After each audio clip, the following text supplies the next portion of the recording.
Quand votre conscience a été réveillée par le Saint-Esprit, vous allez commencer à voir le caractère odieux du péché, sa culpabilité et les malheurs qu'il engendre. Et vous ne le considérez plus qu'avec horreur. Vous sentez que le péché vous a séparé de Dieu, que vous êtes esclave de la puissance du mal. Plus vous vous débattez pour lui échapper, plus le sentiment de votre impuissance est vif. Vos mobiles sont impurs. Votre cœur est souillé. Vous voyez que votre vie a été remplie d'égoïsme et de péché. Vous soupirez après le pardon et la liberté. Être en règle avec Dieu, lui ressembler. Que faire pour y arriver? Ce qu'il vous faut, c'est la paix, c'est le pardon du ciel. C'est l'amour divin dans votre âme. Cette paix, l'argent ne saurait la procurer, l'intelligence ne saurait y conduire, la sagesse ne peut y atteindre. Jamais vous ne pourrez l'obtenir par vos efforts. Mais Dieu vous l'offre à titre de don, sans argent, sans rien payer. Ésaïe 55, 1. Elle vous appartient si vous voulez seulement étendre la main pour vous en saisir.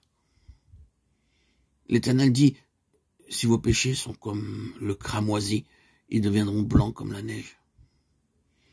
S'ils sont rouges comme la pourpre, ils deviendront comme la laine.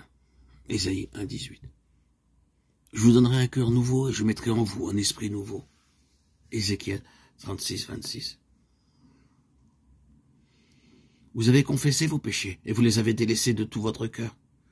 Vous avez pris la détermination de vous abandonner à Dieu.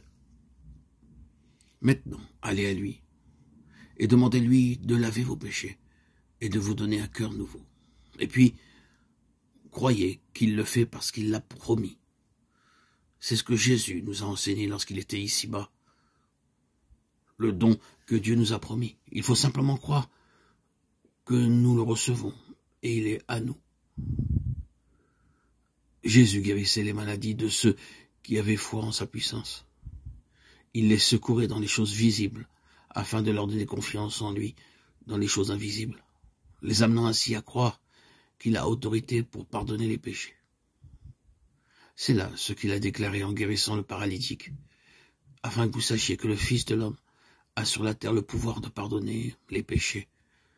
Lève-toi, dit-il au paralytique, prends ton lit et va dans ta maison. Matthieu 9, 6.